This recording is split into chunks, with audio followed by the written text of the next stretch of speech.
You stir, or rather, regain consciousness, in a space so small you can barely turn without bumping a rough stone wall. This is your home, a cramped cellar room that doubles as your workplace. It's the ancient Roman version of a work-from-home setup, if your home were a broom closet and your job involved body oil. These tiny, windowless chambers were standard for many of Rome's working women, found in brothels, lupinars, or above taverns and bathhouses. Your straw-stuffed mattress, possibly shared with fleas, smells faintly of stale wine, smoke, and a pervasive sense of weariness. If you're lucky, a small oil lamp flickers in the corner, illuminating your few possessions, some cheap makeup, a comb, and perhaps a small bronze mirror, all shoved together as if they too are tired of this existence. There's no running water, no plumbing, just a bucket you try not to think about.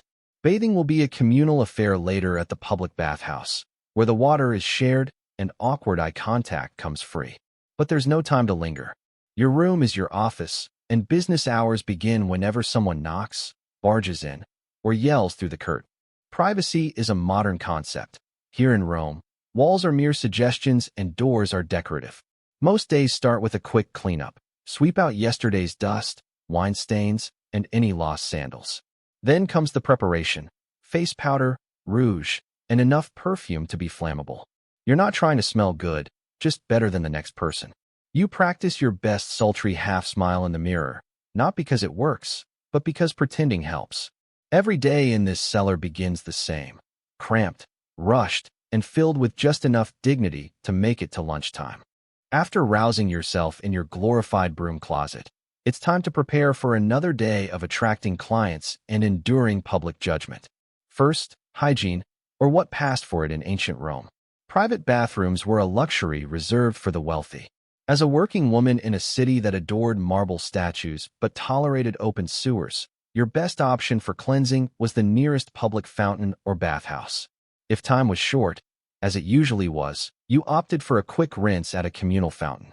Splashing water on your face, perhaps rinsing your mouth with wine if you were feeling fancy. You'd hope the fountain hadn't been used to clean a chicken that morning. Soap was non-existent, but you might have a bit of natron, a salty cleaning powder that exfoliated both your skin and your self-esteem. If business had been slow and coins jingled in your purse, you might splurge on a visit to the public baths, the great Roman equalizer. Merchants, soldiers, philosophers, and that guy who talked too loudly about his hemorrhoids all congregated there. You'd undress, stash your belongings in a niche you trusted perhaps too easily, and wade into tepid water filled with floating philosophical debates and someone else's toenail. Inside, you'd sweat in the steam room, scrape yourself with a strigil, a curved metal blade, and enjoy a brief moment of being the cleanest person on your street, a title that typically lasted about 5 minutes. After the bath, you dry off, apply more perfume, and wonder if deodorant had been invented yet. It hadn't. To complete the look, you'd use chalk-based face powder, a hint of rouge on your cheeks and lips, and kohl around your eyes, not to highlight your beauty, but to conceal your fatigue. Clients didn't want to see a woman who had already dealt with 3 senators and a sailor before noon. They wanted mystery, allure, and someone who didn't smell like old lentils. Now that you're washed, or at least convincingly perfumed, it's time to get dressed. While Roman society held complex opinions about fashion, one outfit made your profession undeniably clear: the female toga. Yes, the flowing white garment usually associated with senators, emperors, and frat parties. But here's the twist. In Rome, a woman wearing a toga wasn't making a political statement. She was making a professional one. It was a visual billboard declaring, "I'm not a respectable matron, and I am available for negotiation." Proper Roman women wore the stola, a long, layered dress that signaled, "My husband controls my dowry, and I go to bed at 9. Prostitutes, on the other hand, were legally forbidden from wearing the stola and instead were required to wear a toga, often short, brightly colored, and intentionally flashy. Think less Grecian goddess, more visible from across the forum. The look was typically accessorized with cheap jewelry, bronze or glass beads, perhaps some loud earrings. The goal wasn't elegance, it was visibility. When competing with 20 other women in a 100-meter radius, subtlety was a luxury you couldn't afford. Footwear was likely simple sandals, or perhaps you were even barefoot, depending on your location and budget. Comfort wasn't a priority. You'd spend much of the day standing, walking, and occasionally sprinting away from a bad client or an overzealous moralist. Hair was its own ordeal. Roman prostitutes often curled and dyed their hair, sometimes wearing wigs, especially blonde ones imported from Gaul. Blonde hair had a certain exotic appeal in Rome, much like imported luxury soap, only more alive. And let's not forget the finishing touches. Pale face powder to contrast with red lips and cheeks, and thick kohl eyeliner to make your eyes pop, or at least look less sleep-deprived. Once fully dressed, you looked obvious, and that was the entire point. In a city of 1 million people, your outfit was your business card. If it made you look bold, scandalous, and economically available, then congratulations, you were ready for another glorious day of being judged by society while being actively funded by it. So, you're dressed, painted, perfumed, and hopefully not too hungover. Now comes the fun part.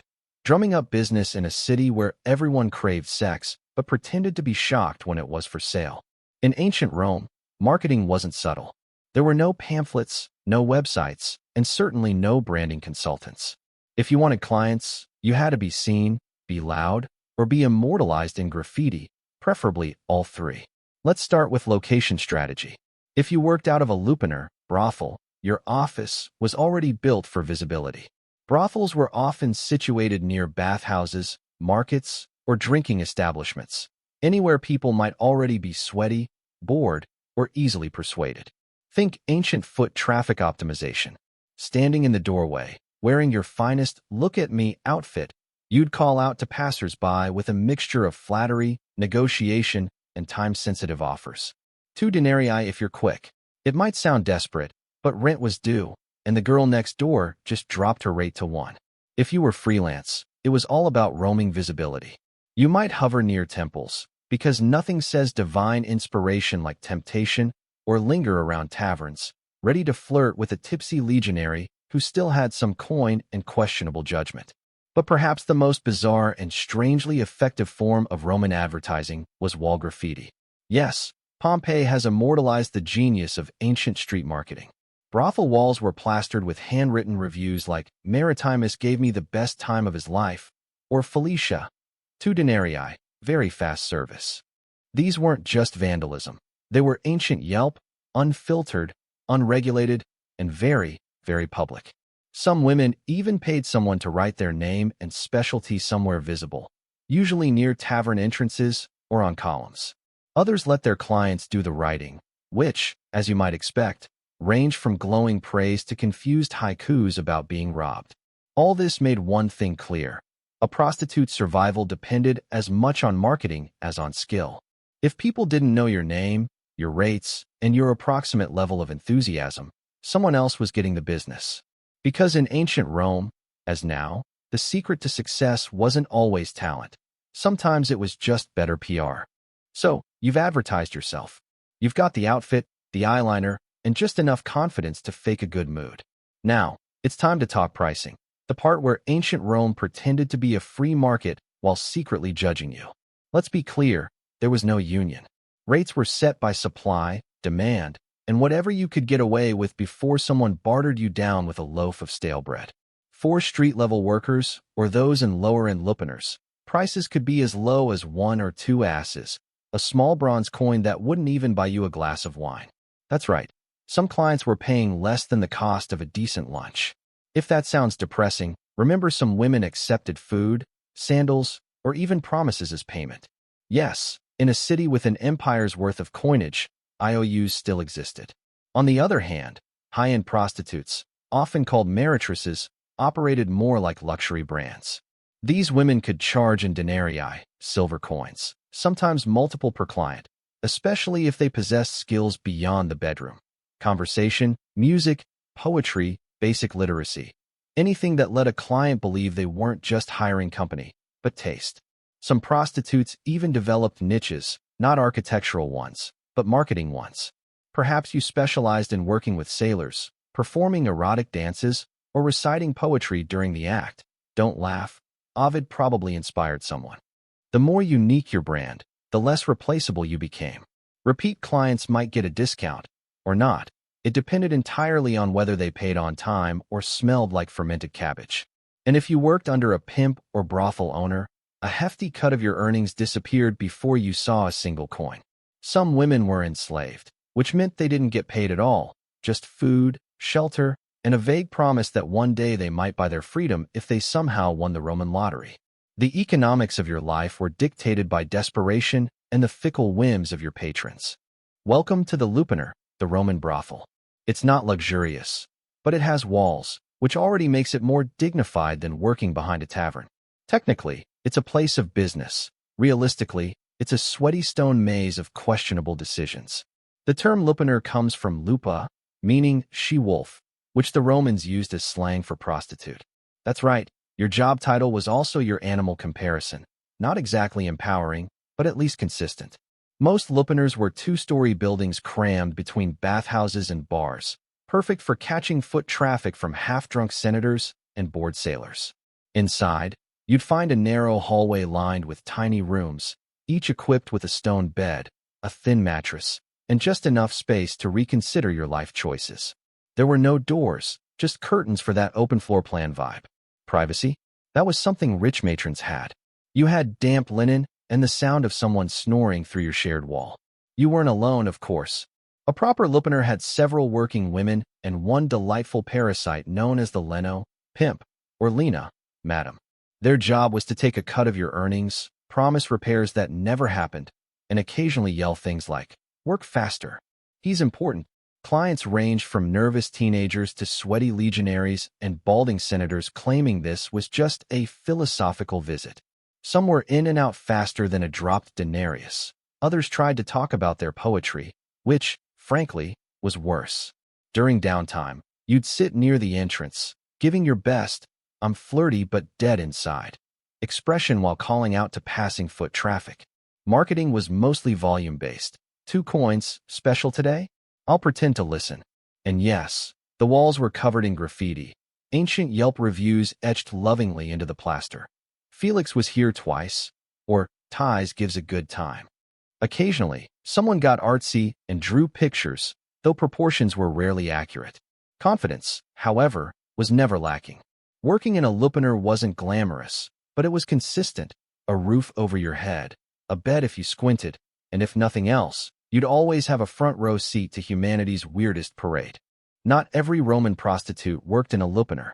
Some preferred, or were assigned to, the equally glamorous world of taverns. If the brothel was a chaotic office cubicle, the tavern was more like working in an open-air startup, with more vomit and fewer stock options. Taverns, Caponi or Popini, were where Rome's finest drunkards, merchants, off-duty soldiers, and guys named Gaius with gambling debts gathered to drink, shout, and pretend they understood Virgil. For prostitutes working here, the motto was simple: serve the wine, sell the charm, dodge the gropes. A typical shift involved pouring watered-down wine into dirty cups for people who wouldn't notice the difference anyway. With your other hand, you flirted just enough to keep the denarii flowing, but not so much that a brawl broke out. Unless that brawl was entertaining, in which case, carry on. Unlike the brothel, taverns were technically food establishments, so you had the delightful backdrop of boiled cabbage, fish sauce, and body odor, an aroma that clung to your tunic and your soul. But it also meant you could upsell a client. For 2 more coins, I'll pretend you don't smell of garum. Some women worked the back rooms or upstairs areas, effectively making the tavern a part-time brothel with table service. Others kept things more casual, offering company, lap-sitting, and heavily suggestive compliments like, "Your toga looks clean." This was high praise in Rome. Payment was often immediate. Credit did not exist. If a client tried to delay, you had options: yell, threaten, or grab the bouncer, who was usually a retired gladiator with one eye and a short temper. The upside? Taverns offered more foot traffic and sometimes better tips. The downside? You were a waitress, therapist, and hostage negotiator all at once, and no one tipped for emotional labor. And of course, there was the endless soundtrack: shouting, dice clacking, liar players trying to impress women, and the occasional argument over who invented democracy. Working tavern duty was unpredictable, exhausting, and smelled like despair, but it paid the bills, sometimes, if the customers didn't vomit on your sandals first. For the entrepreneurial spirit with no brothel affiliation and too much confidence, there was always the street. Freelance prostitution in Rome meant walking the line between independent contractor and please don't arrest me. The Roman streets were alive with opportunity and sewage. Prostitutes who worked outdoors were called prostibuli, and they roamed the alleys, bathhouse entrances, marketplaces, and occasionally temple steps, because nothing says divine intervention like offering a discount outside a shrine to Venus. Daylight hours offered decent traffic, but were risky. You had to navigate gawking citizens, nosy magistrates, and angry matrons who believed your existence was ruining their husband's self-control. Spoiler, it wasn't. You dressed brightly to stand out. Think short tunics, flashy jewelry, maybe a wig made from imported German hair. It was less understated elegance, more visible from across the Circus Maximus. The goal was to catch a client's eye before his wife caught him. Approaching a potential customer involved a delicate dance of flirtation, timing, and not getting mistaken for someone's runaway slave. You'd smile, compliment his sandals, and casually mention your rate before the local vigiles, street guards, decided your entrepreneurialism was public disorder. Some clients were polite, others were aggressively cheap, and a few were very confused and just wanted directions to the bathhouse. You learned quickly to tell them apart, mostly by the level of eye contact and how many coins they jingled. Competition was fierce. You weren't just up against fellow prostibuli. You were against free lovers, drunken party girls, and retired gladiators with a side hustle. Everyone was trying to make a denarius. There were no benefits, no security, just your charm, your wits, and the ability to walk very fast in sandals. Some carried small knives or relied on nearby tavern bouncers. Others simply prayed that tonight's customers weren't philosophers with commitment issues. Still, for all its chaos, the street scene had its advantages. You set your own hours, kept your own profits, and didn't have to answer to a lino breathing down your neck. Sure, the job came with the occasional drunk goat or philosophical heckler, but at least you were your own boss in a city where bosses were rarely the good guys. If you thought the life of a Roman prostitute was tough, allow us to introduce your least favorite client, the Roman tax collector. Yes, the Roman Empire, brilliant engineers, conquerors of the Mediterranean, champions of the toga, also invented a dedicated tax on prostitutes. It was called the vectigal ex captura, and it ensured that even your most awkward encounters contributed to Rome's public infrastructure. Congratulations, your nightly services just funded another aqueduct. The tax wasn't just unofficial pocket skimming, either. This was a state-sanctioned system managed by professional collectors known as publicani, men who were somehow both boring and terrifying. They kept detailed records, demanded payment in cash, and probably judged your perfume choices while scribbling on their wax tablets. To legally operate, prostitutes had to register with the aediles, the Roman equivalent of a city inspector with an affinity for paperwork and moral superiority. Upon registration, you were entered into an official list of sex workers. Think of it as joining a trade union, except there were no benefits, and instead of a card, you got a branding, literally. Yes, some sex workers, especially enslaved ones, were branded or tattooed with marks like lupa or their owner's name. If you're wondering how that made clients feel, don't worry, the branding wasn't for them. It was to ensure you couldn't pretend to be respectable later. The tax rate varied depending on location, class, and whether your clients were sad senators or discount gladiators, but it always stung. You paid per act or per week, depending on the region, and there was no deduction for emotional labor, uncomfortable silences, or existential dread. Refusing to pay could result in fines, arrest, or being barred from working, though enforcement was spotty, especially if you were paying under the table or knew how to flirt with an aedile. Still, for a profession already swimming in stigma, this tax added insult to injury. Rome was essentially saying, we disapprove of your lifestyle. Also, give us 10%. But hey, on the bright side, at least you could proudly say your labor was helping to fund another temple, probably dedicated to a goddess who still wouldn't return your prayers. In Rome, being a prostitute meant you had legal permission to exist and social permission to be endlessly judged. In the Roman world of sex work, beauty was currency and youth was the exchange rate. So, What happened when the blush wore off, the clients stopped lingering, and your joints started popping louder than your earrings? Simple. You aged out, but you didn't disappear. Some women, having saved carefully or miraculously had a client with both money and follow-through, managed to buy their freedom if they were enslaved and start over. The luckiest opened taverns or bathhouses, renting out rooms to the next generation of desperate optimists. Others became madams, Leni, the brothel version of upper management. Less action, more shouting. As Alina, you didn't need to be young or pretty. You needed to be sharp, intimidating, and fluent in threats involving sandals and overdue debts. You ran the schedules, kept the books, and made sure the curtains were only mildly horrifying. Clients feared you, workers pretended to respect you, and the aediles sighed when they saw you coming. Other retired sex workers leaned into fortune-telling. After all, when you've heard every confession and watched every mistake walk through the door, predicting doom becomes second nature.